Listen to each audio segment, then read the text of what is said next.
You're listening to How I Sell, a podcast built for early career sales professionals. You'll hear stories, best practices, and guidance from top sales leaders on what it takes to become a sales superstar. Today's episode is made possible by Ramped Careers. Ramped is on a mission to build the next generation of workforce-ready talent.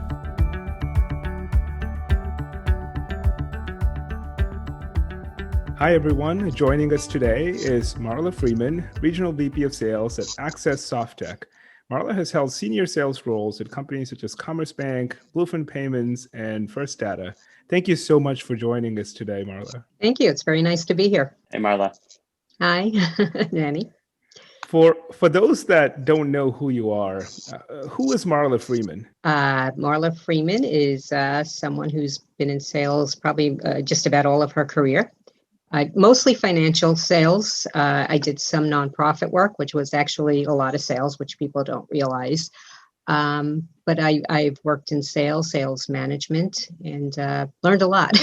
How did you get into it, Marla?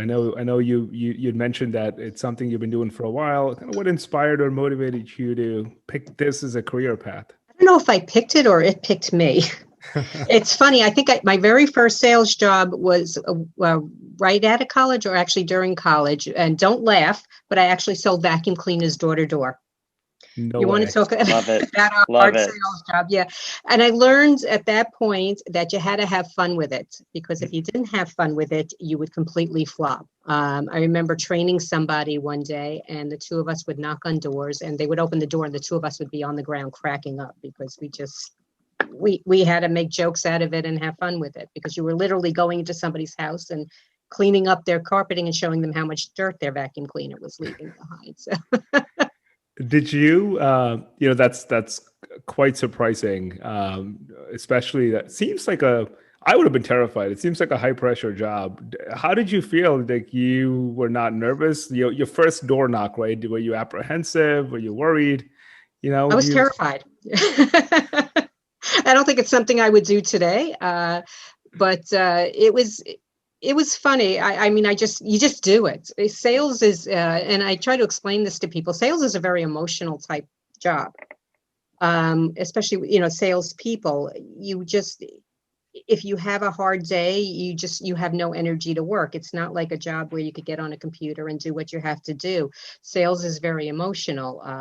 You could run into nasty people, and they could kill your whole attitude. And you really need to be strong enough to overcome situations like that, to overcome people who are just don't want to talk to you. You can't take it personally. When I train salespeople, I taught them that, you could call somebody and they could have just had a fight with their wife, with their partner, and they'll take it out on you, and you can't take it personally.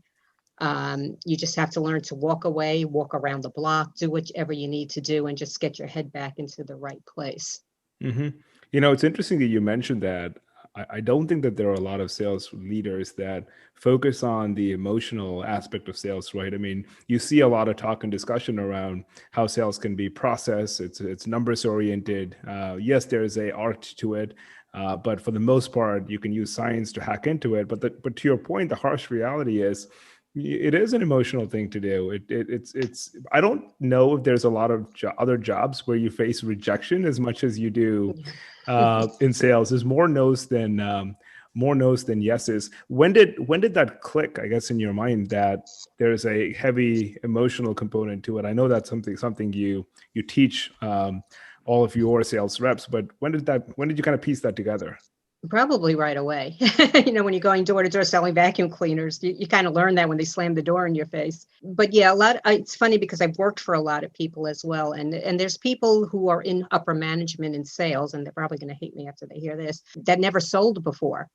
I've been on both ends. I started out, I did a lot of sales, and I also managed a lot of sales people. Mm-hmm. So I always taught out of experience. And there's a lot of salespeople that, all they can concentrate, sales leaders that concentrate on numbers, and they push people. And if somebody's doing bad, they just threaten them right away. That's not how you teach your sales team. That's not how you work with salespeople. Everybody has their own way of selling, and we forget that when you're speaking to people in companies, you're speaking to high, C-level executives. They're all humans. They all eat the same way. They all, do things the same way as you, so you can't be intimidated. And there's a lot that goes into sales. It really is. It's not just people hate salespeople. It's just the way it is. A lot of jobs, equate to like, automobile used car salesman. Mm-hmm. And it's just, you got to get rid of that stigma. So I've learned that you can't sound like a salesperson. And I know that's hard. I'm not good with scripts. I don't believe people should be reading scripts, because you have your own personality and you got to put that into a sales call. Mm-hmm. And, I don't call somebody and I start right away, how are you doing? Because I hate when somebody does that to me. You don't know me from a hole in the wall. So what do you care how I'm doing? You're trying to sell me something. And if somebody does that to me, I'm like, okay, what do you want?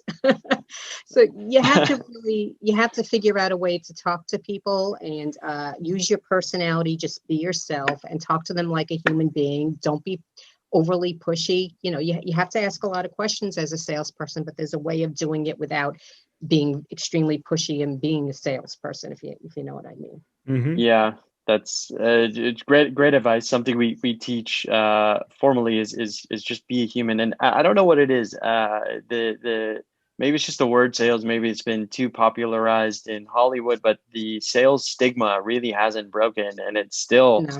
even in the quote unquote new age of sales, where it's all tech driven, virtual based, data and analytics based, there's still this like little thorn in our sides with this stigma on salespeople are all one way and super annoying. I don't know about you, but in my first few years in sales, I was kind of in go mode, seeking to impress and really work hard to become a manager and driven to succeed at all costs. What were yours like? What did you find difficult? What did you find easy? Proving myself, again, it takes a lot in sales. You have to motivate yourself. Nobody's going to do it for you. Somebody could teach you everything they need to teach you about what you're selling and maybe what to say and what to do, but they can't teach you motivation. And that's something you have to do yourself. You have to, if you're having, a bad day, you have to be able to pick yourself up and talk to somebody and make some more calls. And if you're having a really bad day, then there's nothing wrong in my mind with, closing it down and saying, okay, you know what, tomorrow's another day, because you're not going to do anybody any good if you're in a really bad emotional state and you're trying to sell. So it's the hardest thing is really motivating yourself. What keeps you motivated selling day to day, or if you want, what kept you motivated and has it changed? It's a good question. The motivation comes when you speak to somebody that you have a great conversation with, and you realize that this is why you like your job. It's different from day to day, and you could be yourself. You could have a great conversation with somebody, and have a great feeling about a sale, and that'll motivate you to go on. But the opposite is also true. You could have a day where every person you're speaking to is hanging up the phone on you, or if you're in person, is just slamming doors in your face. So I've learned a lot of how to keep myself going, but I also learned when it's not good and when I should probably just, if I'm having a bad day, either stop or, do something else, do some paperwork, Mm-hmm. It's one thing to keep yourself motivated, but, clearly as you've progressed professionally, you've been tasked with the success or the failure of others as being a sales leader. And one of the things that we noticed when we just looked up what your direct reports had to say about you was consistently everyone has nothing but great things to say about you. One of the things that particularly stood out was, well, Marla works as hard as our direct reports, but she doesn't take credit for any of the accomplishments. That you're a skilled manager, and that everything that folks have learned about the industry was from you. So you've done a lot of this, and it's not very often that you see direct reports going out of their way to write nice things about their managers or bosses, or say great things about their managers or bosses. So, my question to you is, makes sense how you motivated yourself, but how did you motivate a team? You know what? I took the time to care about my team. not only as salespeople, but as human beings. If somebody was having a bad day, I would take them to lunch and talk to them and talk them through it. I respected the people on my team. We're all adults, we're not children. I've had managers that treated everybody like children and really made your life a living hell as a salesperson. And that's not the way to motivate people. You're not gonna get sales that way. You're just gonna go through a lot of salespeople. I always had great retention in my sales teams because I treated everybody with respect. I was there for them if they needed me. If they were working, late one night or on a Saturday, I was always available. If they called me, I always answered the phone. Whereas I've heard about other managers who just never got back to their salespeople. Sometimes people get an ego, and I hate to say it, and I'm not trying to be sexist, but a lot of men were like that. Male managers, I found, very arrogant, and they were, especially in the financial sales field. And, they just thought they were, they were up here because they were sales managers, and they didn't deal with people on the same level. And you can't do that. You have to have respect for the people that work for you. And I cared about them as people. So, if they had questions or if they needed help with something, I tried to make sure I was always there for them. And I don't think it's sexist at all, Marla. I think you've raised a very valid and important point. Unfortunately, especially in sales, when you have a sales leader that's female, and if they're vocal, if they're passionate, the perception is, oh, they're bossy, or oh, they're rude, which is so unfortunate because men have a much wider latitude in terms of what's acceptable. And yet, on the other hand of the spectrum, the entire industry is, oh, we need more diversity in sales. We need more women. We need more, folks that are minority. And yet, you still see this friction, right? So, my question to you, having went through this practically, and again, this is very recently, right? So, I'm positive that 5, 6, 7 years ago, when you were kind of going up the ranks, the resistance was likely a lot higher. There's been a light that's shining on this today. A lot more than in the past. So now for the new, how do I put it? Now for the new entrants that are women that are doing a great job, that want to become sales leaders, what are some tips for them, right? What would you recommend that they do in the face of the pragmatic realities where things are, yes, getting better, but I don't think it's perfect, and I doubt it's going to be perfect right away, right? So with all of this in the background, what did you do to rise up the ranks, and what advice would you give to every other, female aspiring sales professional? For one, I tried to make myself visible to everybody in the company. I think the biggest thing that got me noticed, though, was even when I was a salesperson, if there were new people starting, I would always volunteer to help them out, to show them the ropes, to answer any questions. I would tell my manager, I'll be more than happy to go out on an appointment with them or let them come follow me. So I always showed that I was able to help people and train people, made myself visible to upper management, and, never try to butt heads with anybody in the company. One thing salespeople don't realize, and especially working like with First Data, a huge company, a lot of salespeople had attitudes with the other side. Sales and operations don't always get along, and that's a huge problem in a lot of companies. And what salespeople don't realize is you have to be nice to the people on the other side, because if you're not, they're not going to be nice to you. And that's a huge problem with a lot of companies. So you got to really treat the people on the other side of, in operations with respect, and they'll respect you back. Companies, any company has sales. It may not be, quote, a sales department, but companies can't grow without growing business. And in order to grow business, you have to do sales. So salespeople are very important. And in a lot of companies, they don't treat the salespeople important. They don't realize how, this is how your company is going to grow. But as salespeople also have to realize that in order to do their job properly, they need the other parts of the company to help them with their job. I don't know if that made any sense. Yeah, that makes sense. But how are you so, I guess, cool and collected about this? Because I'm getting mad just hearing some of the things that you're saying. You know what? I've been doing it so long. I've been in sales. God, I'm dating myself. I've been in sales over 25 years. So I've seen it all. I'm not the best salesperson in the world, and I'm probably not the best manager in the world, but I try my best. I've been able to survive, and I guess that says a lot for how I work. But I've experienced different small companies to large companies, and I've seen what goes on. And I may not be, I may not have been vocal with everything, but I'm not an idiot. I watch very closely. I watch everything. I see what works, what doesn't work, and I've adapted my own way of doing things. And I've realized that you have to, like I said before, you have to learn to, in sales, you have to learn to motivate yourself and treat others with respect. When you go out there and you sell, you have to just be yourself. And I think people have this way about them where they think they have to, follow a certain way of doing things, and they have to sound like a salesperson. And I found that, and I work with a lot of C-level people. I have for years, and I don't get intimidated by them. I respect them for where they are, but I don't get intimidated by them. I'm an adult, and if I talk to them like an adult, they're going to talk to me, and I joke around with them.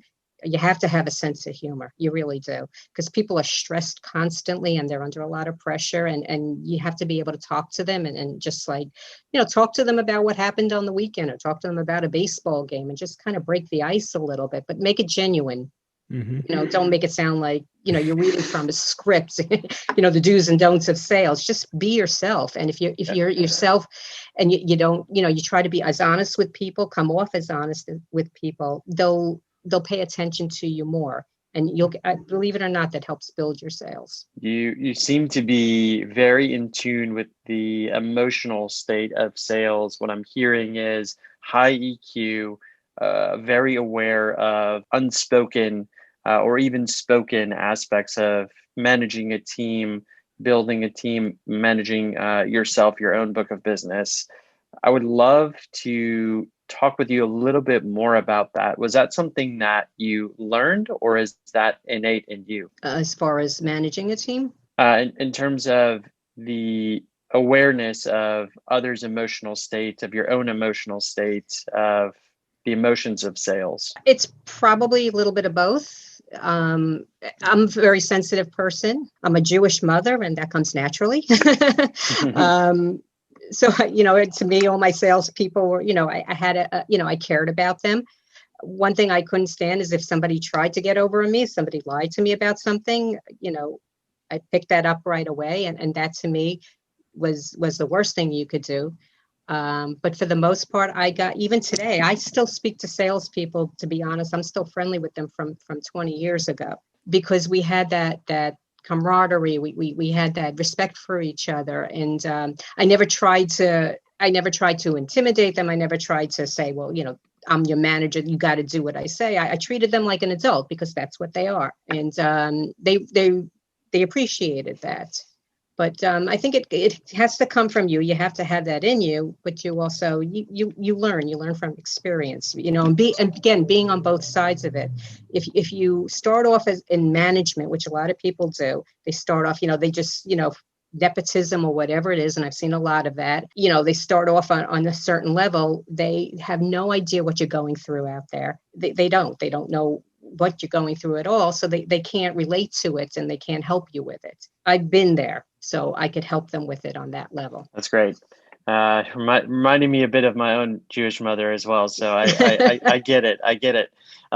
So I would love to focus on what seems to be another core skill of yours after looking at your profile, looking at your LinkedIn, and some of the awesome things that folks have said about you, and that's building and growing sales teams. Some of the direct reports we looked up online have said a few things, and there's some themes. One, you worked just as hard as your direct reports, if not harder, and didn't take credit for any success. 2, you're a skilled manager. 3, everything that someone has learned about their industry has come from you. So what are some things that early career professionals, now knowing about your success, what are some things that early career professionals discount or don't put into motion when they're becoming salespeople for the first time? It's work. It's a lot of work. It really is a numbers game in a lot of ways. It's part numbers, and it's part personality and doing the right thing, but it really is a numbers game as well. You got to push yourself. And if you throw enough, at a wall, it's definitely going to stick. If you feel like giving up, maybe go a couple more, because you never know. People tend to give up too easily, and you really can't in sales. It's unfortunate. It's a type of job that you really have to push yourself. And I think that's where a lot of people fail. If it's a nice sunny Friday in the middle of summer, people, want to take off and go to the beach. And sometimes you just can't do that. You got to realize that, there are people working. There's, upper management and C-level executives that are working on a Friday afternoon, and they're actually in a good mood because it's a Friday afternoon and they get the weekend ahead of them.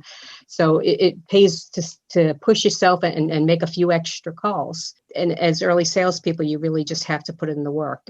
Eventually, you may be able to step back a little, but it's a constant. It's a constant. And the one thing that people don't realize as well is if you have a lot going on, you have a lot of sales coming in, don't ever stop prospecting. Because once you get those signed up, then you have to start all over again. If you're constantly prospecting, you fill in your pipeline. And it's a very basic rule of selling, but it's true. Poignant advice for our sellers too, the folks we work with in our audience, which we emphasize the importance of prospecting, working through a lead list to exhaustion, and then continuing to stuff that lead list with more leads, more follow-ups, more prospects. Looking back at your career, how has sales changed from when you started to where it's at now? I don't know if it's really changed a whole heck of a lot. The only thing, I think the thing that has changed is, of course, with everything, all the digital stuff and all, it's actually easier now to get in touch with people. When I first started, there weren't even computers. Now it's a heck of a lot easier. You have CRM systems, you have LinkedIn, you have, lists, there's so many new ways of getting leads. Take advantage of it all, and don't do the same thing over and over. Mix up how you get your leads. LinkedIn is a great way to get leads. Just be careful how you use LinkedIn as well, especially now with the pandemic. I'm finding I get a ton of people contacting me every day trying to sell me, and what annoys me is they don't do their homework first. They're contacting me and trying to sell me on all these different services like it's my company. I own the company. I'm a sales manager. I do sales. Don't try to sell me on your cloud service. And that's not me. That's not my department. And if you're a salesperson, you know that. And I'm not going to give you the name of that person. You're going to do your homework. But, it's still, there's not a lot that's changed because sales has to come from you. And you've got to use all your tools to get prospects and follow up. And follow up is also a very important thing. People don't do that. They may get a great prospect and they may do a great presentation, but they never follow up on the person. And believe me, you're not the first thing on their mind. They're doing 3,000 other things. If you don't follow up, you're gone. So that's another thing that salespeople don't do. But it's really the same over the years. You make it all sound so simple, Marla. Oh, it's not. And it's so much work. And I think it's just the way you put it and share things candidly. I'm sure whoever's listening to this will find a lot of value in it. Let's time travel a little bit, and we'll ask you, one last question. We want to be respectful of your time. If you could go back in time and give yourself one piece of advice with all of the learnings and all of the knowledge that you've gained over the years, what would that be? That's a great question.